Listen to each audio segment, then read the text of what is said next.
Hello student, welcome once again. प्यारे बच्चों, कैसे हैं आप सब? आशा करता हूँ सभी फिट होंगे। बच्चों, इस वाले वीडियो में ना हम लोग चैप्टर नंबर 22 बार ग्राफ का एक छोटा सा इंट्रो लेंगे। इंट्रो से पहले मैं आपको बता दूं कि इस चैप्टर के जितने भी एक्सरसाइज आपको दिए हुए हैं ना, एक्सरसाइज में जो भी क्वेश्चन है उनका वीडियो मैंने पहले ही बना दिया है। अगर आपको उनके वीडियोस देखने हैं तो नीचे डिस्क्रिप्शन बॉक्स में जाइए या ऊपर आई बटन में क्लिक कीजिए। आपको नीचे लिंक मिल जाएगा एक ऑल वीडियोस ऑफ चैप्टर 22 के नाम से। उसमें क्लिक करोगे ना तो इस चैप्टर के आपको सारी वीडियोस एक ही जगह पर मिल जाएंगे। फिलहाल ये जो हमारा वीडियो है, हम लोग इसमें कुछ क्वेश्चंस हमारे माइंड में जो आते हैं बार ग्राफ पढ़ने से पहले, उसके आपको आंसर देंगे।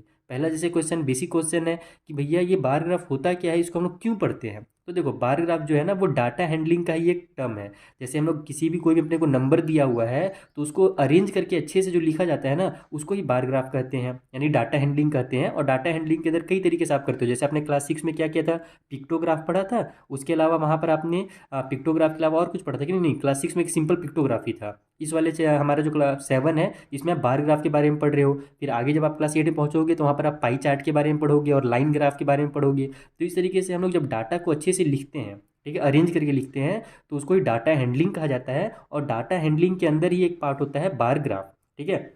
अब इसको हम लोग बनाते क्यों, डाटा हैंडलिंग हम लोग करते क्यों? जैसे यहाँ पर देखो, एक हमारे पास एग्जांपल है कि ये हमारे पास एक क्वेश्चन दिया हुआ है। इस क्वेश्चन में मैं थोड़ा एग्जांपल पढ़ देता हूँ। ये क्या है कि the marks obtain by Kunal in his annual examination are so here, है ना। यानी कि यहाँ पर एग्जांपल हम लोग को जो ये दिया वो ये बार ग्राफ जो बना हुआ है ना, इसमें कुणाल नाम का एक लड़का है जिनके मार्क्स के बारे में ये एग्जाम, यानी कि ये जो ग्राफ है वो बनाया गया है।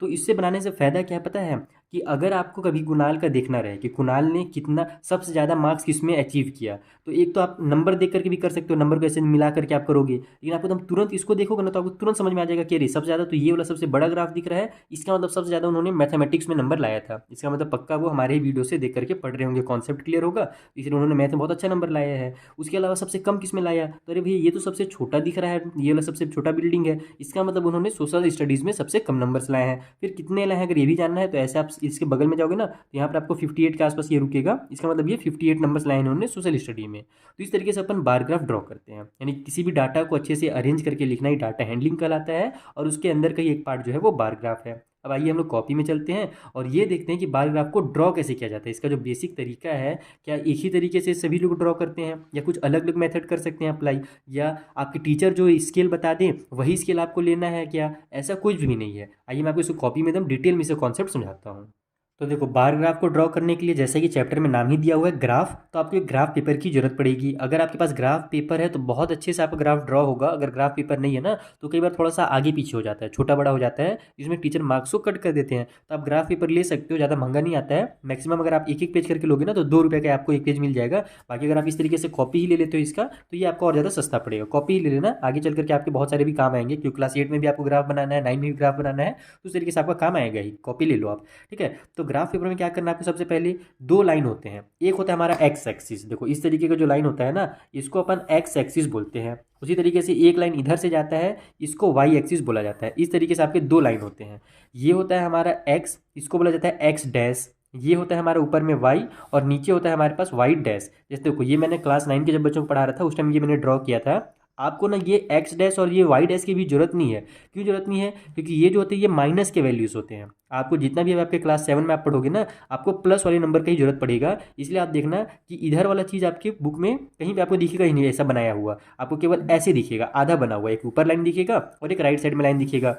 लेकिन चूंकि मैं आपको समझा रहा हूँ इसलिए मैं आपको पूरे डिटेल में बता देता हूँ इस वाली इंट्रो वीडियो में। बाकी आगे का एक्सरसाइज में तो इतना नहीं बनाना है आपको, सिंपल एक लाइन ऊपर बनाना है ऐसे वाई वाला और एक लाइन इधर बना देना है एक्स वाला, ठीक है। इधर जो हमारा नंबर जाता है ये भी प्लस में रहता है, ये भी प्लस में रहता है, ये माइनस का रहता है और नीचे भी हमारा माइनस में आता है। वो सब चीज़ें जब आप आगे क्लास में, हायर क्लास में पहुँचोगे तब सीखोगे।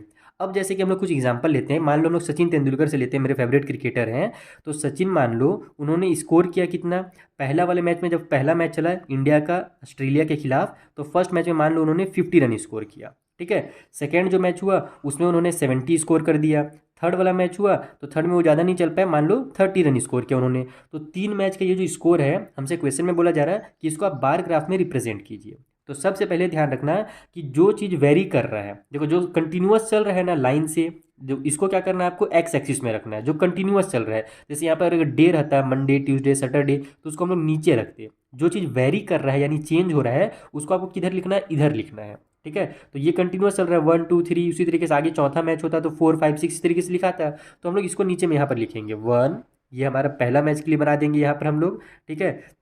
ये वाला हमारा ऐसे जाएगा, इतना हमें बनेगा। ये बीच की जो लाइन है ना, यहाँ पर हम लोग पहला मैच का बना देंगे, ठीक है, या फिर ऐसे भी बना सकते हो, कोई दिक्कत नहीं। चलो यहीं पर बना देता हूँ। ये वाला मेरा सेकंड मैच का रहेगा और ये मेरा थर्ड मैच का रहेगा। बाकी एकदम डिटेल में मैंने इस अभी मैं रफली आपको बता रहा हूँ। बाकी अगर आपको एकदम डिटेल में समझना है तो एक्सरसाइज वाली वीडियोस देखना, ठीक है। पहला, दूसरा और तीसरा मैच का मैंने यहाँ पर एक लाइन ड्रॉ कर लिया।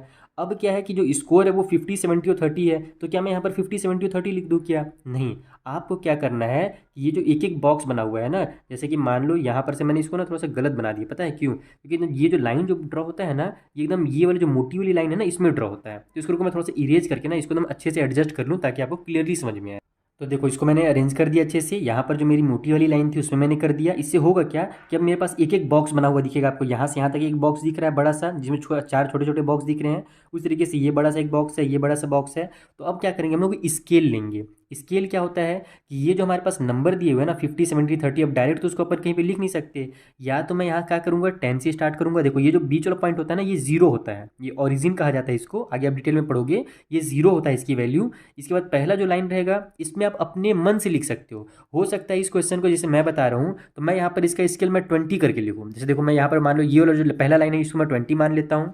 तो ये वाली जो लाइन होगी ये 40 होगी, ये जो लाइन होगी ये 60 हो गई, ये होगी जो मेरी लाइन ये 80 हो गई। मैंने क्या किया इस कंडीशन में कि एक जो हमारा बॉक्स है, एक जो यूनिट है, उसको मैंने 20 रन किया है। ये तो रन थे, तो ये मेरा क्या है, यहाँ पर मैं साइड में स्केल भी बताना पड़ेगा आपको। जब एग्जाम में आप सॉल्व करोगे ना तो इसको स्केल बोला जाता है। तो आप यहाँ पे लिखोगे स्केल, ठीक है। उसके बाद 1 यूनिट या 1 बॉक्स करके लिखाया जाएगा, इक्वल टू 20 रन। मैंने यहाँ पर 20 रन का स्केल लिया है, तब मैं यहाँ पर 20 रन लिख रहा हूँ।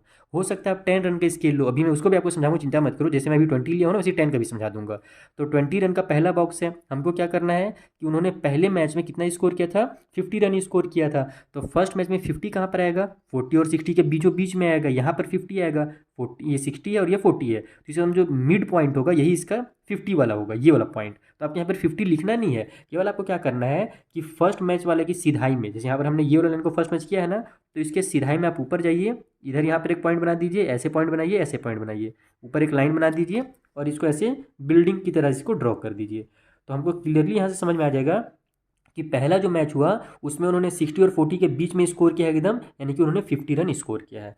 उसी तरीके से सेकंड मैच में उन्होंने कितना स्कोर किया था, तो सेकंड में 70 स्कोर किया था। तो 70 कहाँ पर आएगा, 60 और 80 के बीच में आएगा। तो यहाँ पर हम लोग चलेंगे, ये मेरा 60 और 80 के बीच में ये वाली लाइन है। तो हम लोग क्या करेंगे, 20 से सीधा, यानी सेकंड वाले मैच से सीधा ऊपर जाएंगे और यहाँ पर 70 के पास में रुक जाएंगे। सीधाई में देखो, यहीं पर 70 है, तो इसका सीधाई यहाँ पर आ रहा है। अब बस यहाँ पर आप क्या करो, ड्रॉ कर दो इस तरीके से बॉक्स बना करके। अगर आपको पॉइंट वगैरह नहीं बनाना तो डायरेक्ट भी आप बना सकते हो, पॉइंट बनाना जरूरी नहीं है।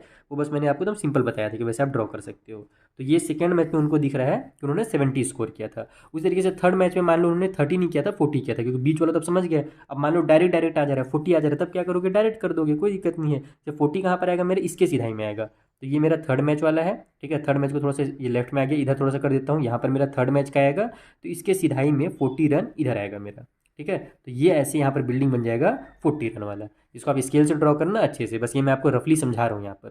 तो ये हो गया। तो मैंने आपको एक चीज़ बोला था कि ये जरूरी नहीं कि जो स्केल मैं लूँ आप भी वही स्केल लीजिए, या जो आपके टीचर बोले आप भी वही स्केल लीजिए। आप अपने मन से स्केल यूज़ कर सकते हो। जैसे मैंने यहाँ 20-20 रन का किया, इससे फ़ायदा क्या हुआ कि मेरा स्पेस कम लगा, जगह कम लगा। अब इसी चीज़ को ना अगर मैं 10-10 का कर देता तब क्या होता वो देखो। अगर मैं पहला वाला बॉक्स को मैं यहाँ 10 रन का करता, ठीक है, मैं बगल में लिख रहा हूँ ना, यहाँ पर लिखूँ गंदा दिखेगा, बगल में लिख देता हूँ। ये वाला मान लो पहला बॉक्स है, ये 10 रन का करता मैं, दूसरा 20 हो जाता, तीसरा 30 हो जाता, यहाँ पर 40 होता, फिर ये वाला पॉइंट मेरा 50 होता, ये 60 होता, ठीक है, यहाँ पर मेरा 70 आता, फिर 80 आता, इस तरीके से आता। तो इसमें मेरा जस्ट डबल जगह लगता है। उसमें जो बड़ा हमारा जो ग्राफ बनेगा ना, जितना कम यानी जितना छोटा आप स्केल को करोगे उतना ही बड़ा आपका ग्राफ बनेगा, और जितना बड़ा आप स्केल को करोगे उतना ही छोटा आपका ग्राफ बनेगा। दोनों एक चीज़, ये दोनों चीज़ होती है ना, आपस में अपोजिट होती हैं। अब जैसे मैंने यहाँ पर मान लिया 10-10 का मैंने स्केल लिया है, तो पहला मैच में उन्होंने 50 रन स्कोर किया था, देखो यहाँ पर। तो अब क्या करेंगे हम लोग कि पहला मैच में 50 रन में यहाँ तक जा रहा है हमारा, देखो इसके सीधे में जा रहा है ना, तो यही ग्राफ मेरा बड़ा बनेगा। इस तरीके से मेरा 50 में आकर के रुकेगा, ऐसे यहाँ 50 में आया और इसको ऐसे। तो देखो, जब मैंने 20 का स्केल लिया था तो छोटा बना था, 50 के लिए तो बड़ा बना। तो इसमें गलत कुछ भी नहीं है। आप बस यहाँ पर लिखना आपको यही पड़ेगा कि हमने जो एक यूनिट लिया है, एक जो डब्बा हमने लिया है वो 10 रन का लिया है। जब मैंने 20 का लिया था तो 20 लिखा था, अब मैं 10 का लिख रहा हूँ तो यहाँ पर मैं 10 लिख दूंगा। तो बस यही चीज़ है, जरूरी नहीं कि जो मैं आपको बता रहा हूँ वही स्केल लो, आप अपने मन से कुछ भी स्केल ले सकते हो। बस आपको उसमें देखना ही है कि आपके पास जगह कितना है और आपको अच्छे से बनेगा किसमें, क्योंकि यहाँ पर तो नंबर था, सिंपल नंबर थे, यानी कि 20 40 इस तरीके से बड़ा बड़ा नंबर था, इसीलिए मैंने 20 20 का यहाँ पर स्केल ले लिया। अब मान लो यहाँ पर 5 का आ जाता तो मुझे दिक्कत होता। मान लो एक मैच में सचिन मान लो यहाँ पर 45 रन स्कोर करते और मैं 20 20 का स्केल लेके रखा रहता, तब मैं 45 कहाँ पे ढूंढता? 40 और 60 के बीच में तो 50 मिल जा रहा है मेरे को, लेकिन 45 तो मिल नहीं रहा है। तो फिर मैं क्या करता, यहाँ पर मैं खोजता कि 50 है, उसके बाद मैं 40 और 50 के बीच में यहाँ पर एकदम 45 खोजता। तो उससे क्या होता है ना, थोड़ा सा बहुत ज़्यादा दिमाग लगाना पड़ता है कि अच्छा यहाँ पर आएगा 45। तो कई बार अगर अपने को इस तरीके से बीच वाला नंबर लेना रहता है जहाँ पर लास्ट में जीरो ना हो, जैसे 45 हो गया, 43 हो गया, तो आप उस कंडीशन में क्या करोगे, सिंपल 10 10 का स्केल यूज़ करोगे। क्योंकि जब यहाँ से आप अगर काउंट करोगे ना, तो छोटा छोटा जो एकदम बॉक्स है ना, छोटा छोटा लाइन, एक बॉक्स के अंदर टोटल 10 लाइन होते हैं। तो अगर आप 10 का स्केल लोगे, तो अगर मान लो सचिन 22 रन भी अगर स्कोर करेगा ना, तो आपका क्या होगा, 20 तक आओगे, उसके बाद एक पॉइंट और दूसरा पॉइंट, यानी कि जो दूसरा वाला 20 के ऊपर जो दूसरा लाइन होगा ना, यही 22 का कहला जाएगा। तो वो आसान होता है। तो आपको अपने हिसाब से स्केल का यूज़ करना है। आई होप आपको बहुत अच्छे से समझ में आ गया होगा कि ग्राफ होता क्या है, इसको कैसे ड्रॉ किया जाता है, एक्स एक्सिस क्या होता है, वाई एक्सिस क्या होता है। बाकी डिटेल में मैंने आपको पहले ही बताया कि आगे क्लास में आप बढ़ते जाओगे और सीखते जाओगे।